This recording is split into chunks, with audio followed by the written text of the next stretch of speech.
Hello বন্ধুরা, দেখো তোমরা সবাই ইউপিআই, পেটিএম, অনলাইন বা ফোনপে সব কিছু ব্যবহার করো, কিন্তু তোমরা জানো না এখনও সেই অনলাইনের পিন যদি আমরা কোনো দিন ভুলে যাই, সেটা আমরা নতুন করে কীভাবে তৈরি করব। দেখো, তার জন্য আমাদেরকে সবার প্রথম চলে যেতে হবে আমাদের ফোনের যে নিজস্ব অ্যাপ পেটিএম, সেই পেটিএমে চলে যেতে হবে। তারপর আমরা উপরের বাঁদিকে যে আমাদের নিজেদের প্রোফাইল থাকবে, সেই প্রোফাইল উপর আমরা ক্লিক করে চলে যাব।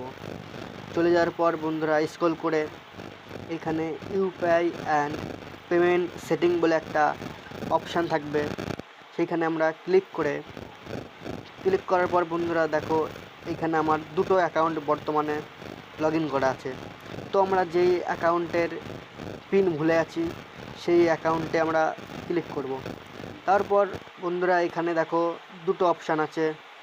এক নম্বর হচ্ছে ব্যালেন্স চেকের, 2 নম্বর হচ্ছে আমরা চেঞ্জ করব।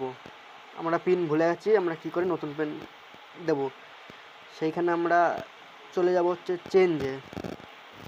তারপর বন্ধুরা এখানে আমাদের দুটো অপশান আছে। আমরা যেহেতু ডেবিট কার্ডের মাধ্যমে আমরা অনলাইন ট্রানজ্যাকশান করি, তার জন্য আমাকে চলে যেতে হবে ইউজ ডেবিট কার্ড নম্বর।